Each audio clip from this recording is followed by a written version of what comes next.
What is good, Raider Nation? It's your boy Sanjit back at it with another video. If you guys have not heard the news, some very, very interesting news happened this morning.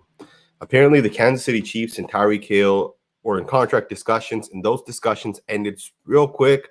Apparently, the Chiefs didn't have enough money for Tyreek Hill, and Tyreek Hill at that point requested a trade.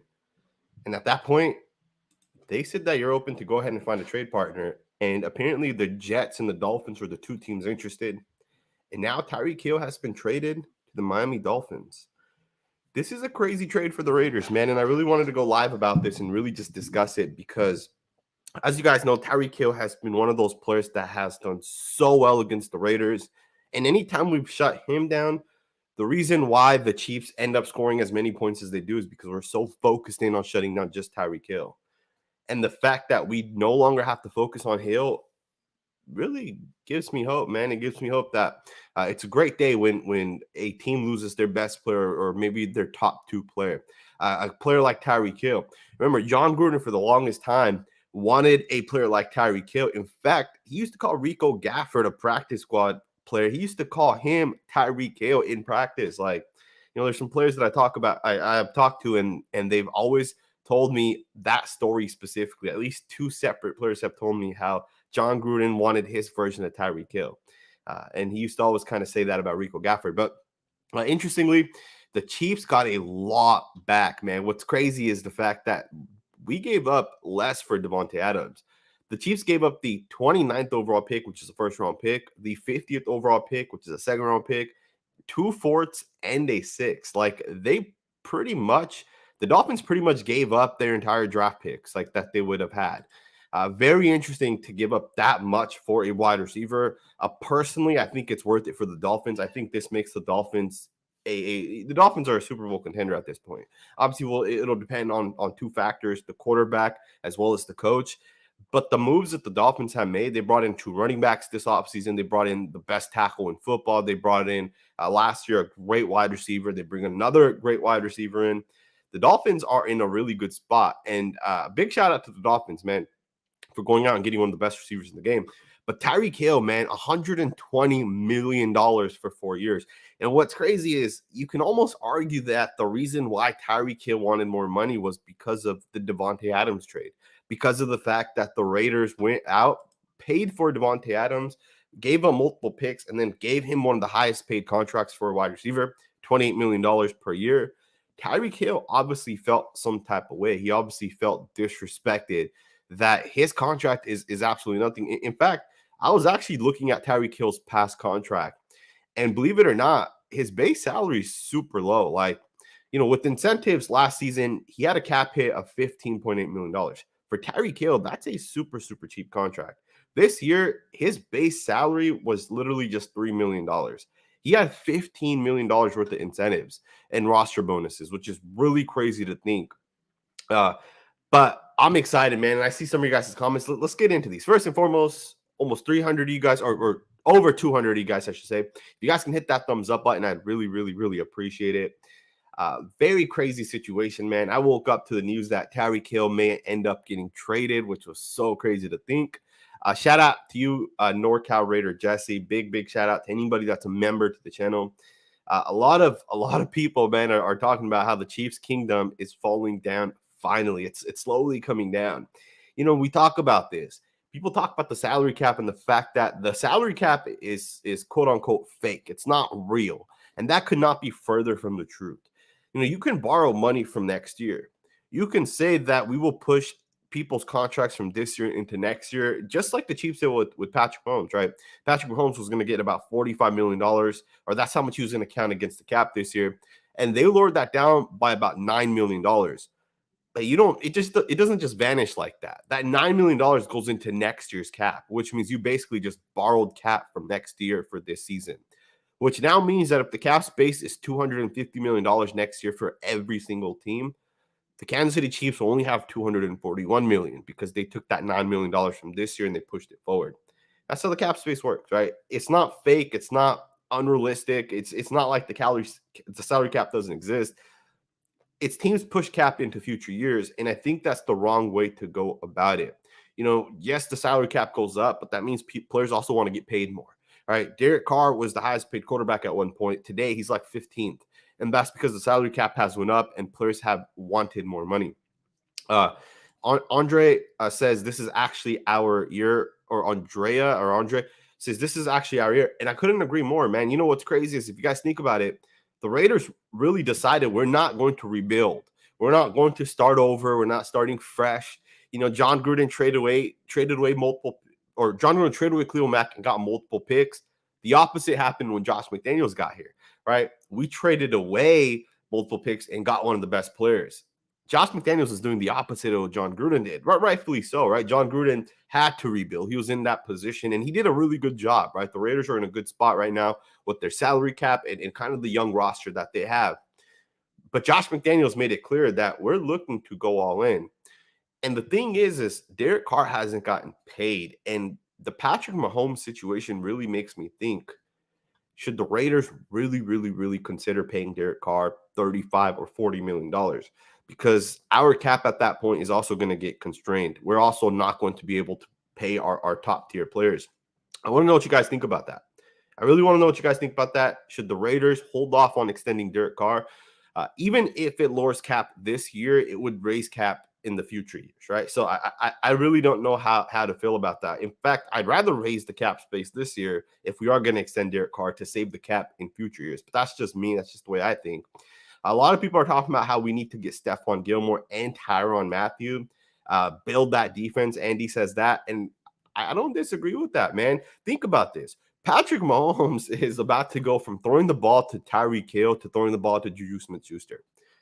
That's a huge downgrade, right? And I'm not against Juju, but he's not that good of a football player. He's an average football player. He doesn't have that speed. He isn't that fast. He's just an average football player. There's 10 other wide receivers just like him in the league. Tyreek Hill is a difference maker. There's not 10 other wide receivers like Tyreek Hill. There's one Tyreek Hill in the entire league. Multiple teams have tried to draft the next Tyreek Hill. Henry Ruggs was an example. You can look at Jalen Waddle as an example. Even this year, there's some players that some people are comparing to Tyreek Hill. There's only one Tyreek Hill. And the thing is he was in our division, and for the last 3 to 4 years, he really did a great job coming out. And the fact that the Chiefs now are losing that because they can't afford his contract, $30 million. And again, you can almost argue that it's because of the fact that the Raiders paid Davante Adams. The Chiefs couldn't do it. They couldn't match it. And for that, I'm very grateful, man. I'm very, very, very grateful. I see a lot of people saying that $35 million would be a discount. Quarterback market sets the price. We need to extend DC this year. And I agree. I think $35 million for DC is good for us as a team. I just don't know if Derek Carr is okay with that. Derek Carr feels like he's a top 5 football player at his position. Rightfully so. Every player that wants to be great should feel that way, that I'm a top 5 player at this position. And I don't know if Derek Carr would take $35 million. I don't know exactly where that would rank him. I'm going to say it puts him outside of the top 5 in terms of average yearly contract. But, in years where guys like Kirk Cousins and Aaron Rodgers are killing their rosters, killing their teams, being selfish, I don't think Derek Carr is that type of player. I don't think he's going to be selfish. I think Derek Carr takes the opposite approach and lets Davante Adams and Chandler Jones and Max Crosby get paid. And he may make a little bit less money, but that is the way to win. Kirk Cousins signed a 1-year contract for $40 million, right? Or I think the average cap hit for this year, next year is $40 million for Kirk Cousins. Think about what that does to that team. Anthony Barr is a free agent at this point. Danielle Hunter is a free agent at this point.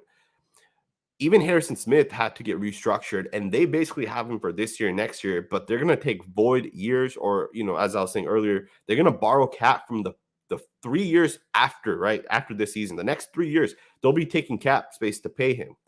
That's what Kirk Cousins' contract does. Now, I'm excited. I'm really excited to see what the Raiders end up doing. But, I said this a couple weeks back. I said the Kansas City Chiefs may be the worst team in this division. I think I was live with Ray the Tape when I said that. And I think this still holds true. The Kansas City Chiefs may be the worst team in the division. I've always said that I think wide receivers are kind of overrated, that you can definitely scheme around wide receivers. And I still think that's true, but it is scheme dependent, right? You look at Tom Brady and what he did for the New England Patriots. You look at what Drew Brees did a ton for the Saints, right? Obviously, he had Michael Thomas the last couple of years, but he really hadn't had a great wide receiver. Even Aaron Rodgers, he only got Davante Adams in 2014. He had already won a Super Bowl, had an MVP season before he got Devontae Adams. Top tier wide receivers don't matter depending on the scheme, but the Kansas City Chiefs scheme relies on top wide receivers. I look at that Kansas City Chiefs and Bills game. There was a play that Patrick Mahomes literally threw the ball for about 15 yards to Tyreek Hill. Tyreek Hill caught the ball around the 50-yard line, and he took it the distance. There was about a minute left in the game. He took it 50 yards, and he went through multiple people, and he took it the distance. And then I look back at Travis Kelce against the Raiders, not this season, but the season before, and Patrick Mahomes throws him the ball, and he takes it 35 yards for a touchdown, yards after the catch. Tyreek Hill is probably the best player after the catch or with the ball in his hands. I know people say he's a great deep threat, but he's a great player with the ball in his hands in general. And they're not going to have that anymore. The Kansas City Chiefs scheme relies on those type of players. With Travis Kelce only getting older, I think he's like 33 or 34 years old. He's not going to have the same impact he had in the past. In fact, I think the Chiefs made the wrong decision. I think they should have let Travis Kelce go. They should have kept Tyreek Hill. I think Travis Kelce is going to retire or see a significant drop off in production over the next couple year or two. While Tyreek Hill, I think, is 28 or 29 years old, he's still in his prime. The Kansas City Chiefs, in my opinion, made the wrong decision, but that's what cap space does, man. This is why you cannot just go all in on a quarterback. Now, Raider for Life does make a good point. He's the Chiefs probably want Jameson Williams or Treylon Burks. And I do see the Kansas City Chiefs absolutely targeting a wide receiver in the draft this year. One of the things to kind of note is the Chiefs have they don't have super high draft picks, or at least I don't think they do. They have they traded for the 29th. Or I'm sorry, they actually don't have draft picks. Oh, they have the 29th in the first round and the 50th and 2 fourths. I don't know if the Dolphins had the 29th pick. The Chiefs have bottom draft picks regardless, right? So they're not going to be able to get Jameson Williams or Treylon Burks. I think those guys are going to be gone in the top 20 draft picks. Again, it's going to be very interesting. I appreciate the super chat as always.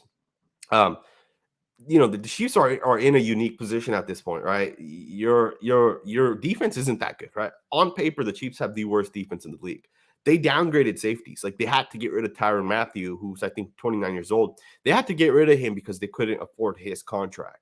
And I forget the safety. I think it's Reed or maybe someone else that they end up bringing in.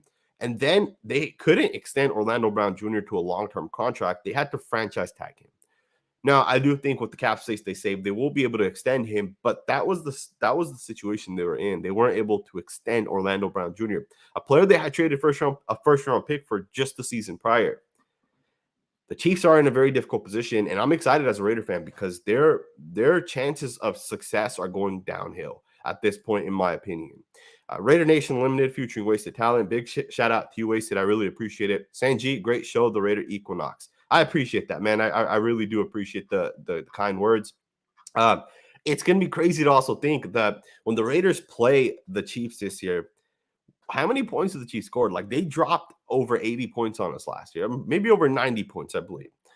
And obviously that's because of that high-powered offense, right? You get Tyreek Hill, and then off of Tyreek Hill, you have all these other players kind of coming off of that. Who do the Chiefs have at this point? And even if they go out and get a rookie wide receiver, regardless of who that is, right? You trade your 2 first-round picks, you move up a little bit. And let's say they get a rookie wide receiver. How do we know that player will have an impact, at least in his rookie year? I know Jamar Chase and Justin Jefferson had great impacts as rookies, but that's not the rule. That's the exception, right? Most players are average players. You look at Henry Ruggs his rookie year. You look at Jerry Jeudy his rookie year. You look at Devontae Smith his rookie year. Those are the average rookies in the wide receiver. Jamar Chase and Justin Jefferson are not average wide receivers. Those guys are special players that probably aren't in this draft, right? At least if you look at it from a historical standpoint. The Raiders are in a unique position, man. We're really going to compete for first place in the division this year. When you have a coach like Andy Reid and a quarterback like Patrick Mahomes, you're always going to have that shot to win, no matter what it is, because you're just that great with those two guys. But you still need talent. And I will say this, I think Andy Reid has done a great job in the past replacing these type of players and bringing in more players, right? You just look over the past. Andy Reid had Deshaun Jackson at one point, recently got Tyreek Hill, and they still have McCole Hardman, although he really hasn't panned out. I think he was a 2nd or 3rd round pick out of, I believe, Georgia. And I believe him and Deebo Samuel were what was it? Not all pro, but first team All Americans, whatever it is. And in college, that means you're one of the best college players in the entire country. And that was McCole Hardman. And the fact that he really hasn't panned out is very interesting. Either way, man, I'm excited to see what the Raiders end up doing. You know, the Raiders still have some salary cap, and we still have some players that we're going to target. When you pay Devontae Adams $28 million, you do get strained a little bit with cap space, but he's not taking $20 million this year. That's just the average value. I believe his cap hits like $14 or $15 million this year. It's much lower than what it should be, in my opinion. 805 Hunter said, the door is open for us to be champions. You don't get that many chances. We must capitalize. And 805 Hunter is spot on. You know what's crazy is the door for the Raiders Super Bowl window begun last season.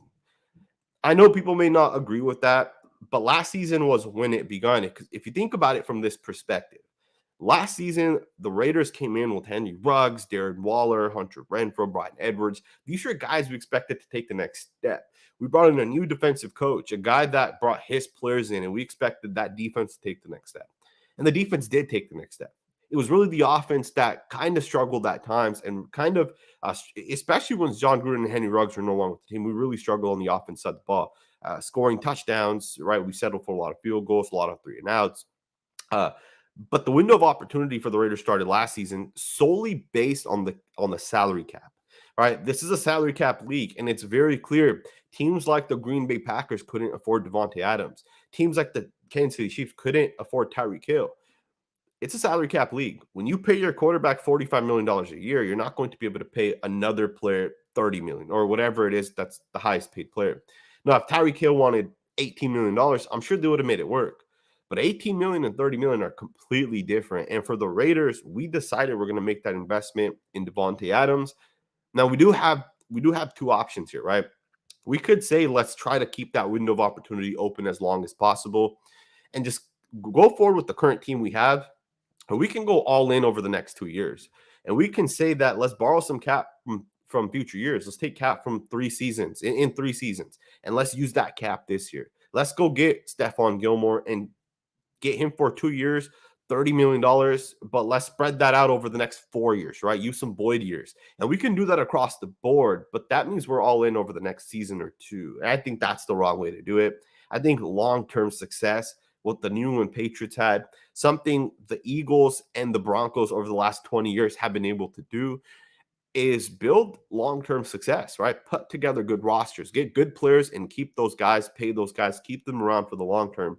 And I think that's kind of what the Raiders are building here. I think the Kansas City Chiefs kind of made a mistake in a certain spot. But I will also say that the Chiefs, if you want to continue having success, you have to replace good players. Unfortunately for them, one of their best players was Tyreek Hill, right, a wide receiver. And unfortunately for them, they lost that player. They didn't want to pay him the $30 million. I think they would have been better off drafting a tackle, not paying Orlando Brown, and going with Tyreek Hill, and maybe not even paying Travis Kelce. I think Tyreek Hill's production impacts you more than Travis Kelce's. I think this year the Chiefs are not going to be as explosive. And we'll see. We'll see what they end up doing. But for the Raiders, I'm excited, man. I really think the Raiders have the opportunity to win a ring this year. The Raiders right now could easily go 6-0 in this division. We can easily probably go 0-6 as well. But I think there's a chance we end up winning at least 4, 5, or 6 games in the division. I wouldn't be surprised if we swept the Chiefs, man. The Chiefs are going to really struggle this year, especially in the division. Because in the division, we played Tyreek Hill a ton, and we had to game plan against Tyreek Hill. You know, it's different when the Chiefs play the New England Patriots once every 2 or 3 years, or the Bills once every 2 or 3 years. We play the Chiefs 2 times a year. We're used to that team. We're used to that explosive offense.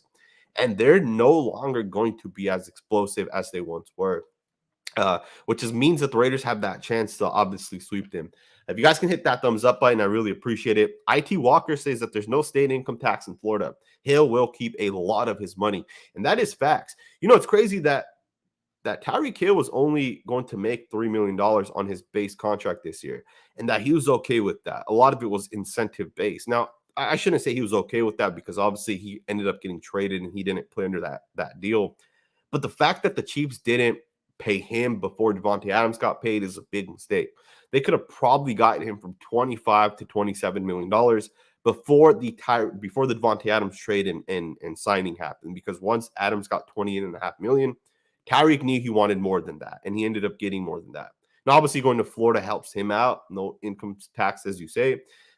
Similar thing with Devontae Adams, right? There's no state income tax for Devontae Adams either in Nevada, which means he's going to keep he's going to keep most of his money, right? Pretty much all of it, unless there's some other sort of tax that I'm not accounting for. Very, very excited for the Raiders to really see what they can end up doing.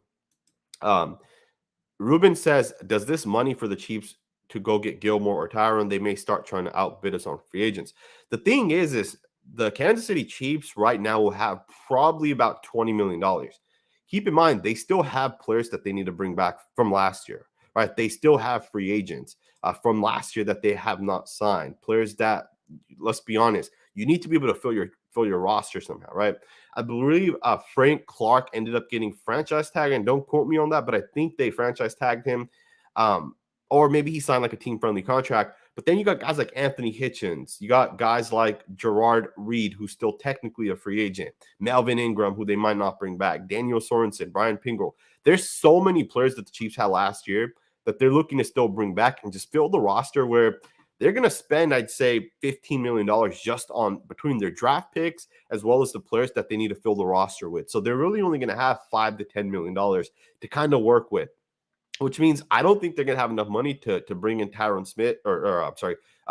Matthew, or even Stephon Gilmore. Gilmore is a little bit more realistic, but I think they've already replaced Tyron Matthew. I think Matthew at this point is going to go ahead and sign with another team. You know, some people are saying the Raiders should be all in on Tyron Matthew. I don't really know how I feel about that. I like him as a player, but when it comes to cap space, we're going to be restricted, right? And Tyron Matthew, I think, is going to want top tier dollar, right? And he's a good player. Don't get me wrong. He's an impactful player, but what happens with Trayvon Merrick and Jonathan Abram at that point, right? I don't really know. So that's going to be the interesting part. But I will say this: the Chiefs are going to get at least one other impactful player. I don't know if it's going to be Stephon Gilmore. It could be, right? If Stephon Gilmore wants to win a ring, he may feel the Chiefs are a good team to go potentially to and win. Although I disagree. I think the Raiders are the team to go to. You look at Chandler Jones. Chandler Jones had the option to go to the Buffalo Bills. Literally, the Buffalo Bills made an offer for Chandler Jones, and Chandler Jones decided to go with the Las Vegas Raiders. Very interesting to really think. Now, obviously, Max Crosby and Chandler Jones are friends. They have their pass rushing classes and coaching that they do together via Zoom. I forget, I think it's Coach Smith that they do it with, but you know, those type of things matter. And Chandler Jones realized that he'd rather play with Max Crosby than whoever the Buffalo Bills have. Very interesting. Legit media said that Kelsey is turning 33 this season too. He might start to slow a little decline. So he's turning 33. Yeah, he's going to slow down. There's just no way that a tight end or, you know, receiver, that type of player, can be 33 and continue to have success. It's highly unlikely. Or he may have his best career year with Tyreek Hill gone. We'll obviously see, right? I mean, he gets a lot of targets, but I think teams are also going to be able to bracket Travis Kelce a little bit more. They're also going to be able to double team him and make it more tougher on him, right? It's not going to be as easy as it once was for Travis Kelce to get open. Now, McCole Hardman will probably step up for the Chiefs, but overall, I'm very excited. I think the Raiders have a ton going for them. I see some people saying that the Raiders should potentially trade Jonathan Abram, which I don't know if anyone would give the Raiders a second round pick for Jonathan Abram at this point. Players generally have the highest value if they're a rookie. And then from there, their value goes lower and lower and lower, especially once you have to pay the guy, right? And Jonathan Abram's a good player, don't get me wrong. If the Raiders don't retain Abram, he's going to be a starter somewhere else. And as Abram gets older, he's going to have more and more success because the game's going to continue to slow down. He's going to continue to get better. I think the type of player that Jonathan Abram is, he's the type of player that as he hits year 5, 6, and 7, those are going to be his prime years. I think that's kind of happening with Derwin James as well, although he had some injuries early on. And he was still a good football player, but he's much better today and as he was this past year. It'll be interesting to see what the Raiders do. What percent do you give the Raiders to take the division? That's a good question. I really think there's a good chance. I don't know percent-wise, but I will say this. I think it's going to come down to I'd say about one game will be the difference between the Raiders, the Broncos, the Chargers, and the Chiefs. Like between all those teams, it'll be like one game. It'll be like the conference tiebreakers, divisional tiebreakers. It'll be stuff like that. I will say this. I think the Raiders could take first place in this division, specifically because I think we're going to have the best divisional record. I think the Raiders are going to end up beating the Chiefs. I feel like we're going to beat the Chiefs both times this year. I don't think the Chiefs are that much better than the Raiders. And I think last year our offense really struggled when we played the Chiefs. And I think when your offense is struggling and a team starts putting up points, I think players generally quit. And I think that's kind of what happened in those games. Plus, Gus Bradley's scheme, his cover 3 scheme really only works against average quarterbacks, right? The great quarterbacks will rip that scheme apart. And that's kind of what happened. We played Justin Herbert and Patrick Mahomes and some of these other top tier quarterbacks. But I think the Raiders have a real good shot to win the division this year. And I'm excited, man. I'm really, really excited. Hit that thumbs up button, man. It really does help this channel. If you guys can, it just takes you guys a second. I'd really appreciate it. There's a lot of news coming out. We're going to talk about it. We signed a couple of players via free agency. I'm going to get into that. So be on the tune for those videos. Enable notifications so you guys don't miss any videos, man. I really appreciate it. And I'll see you guys next time with another video.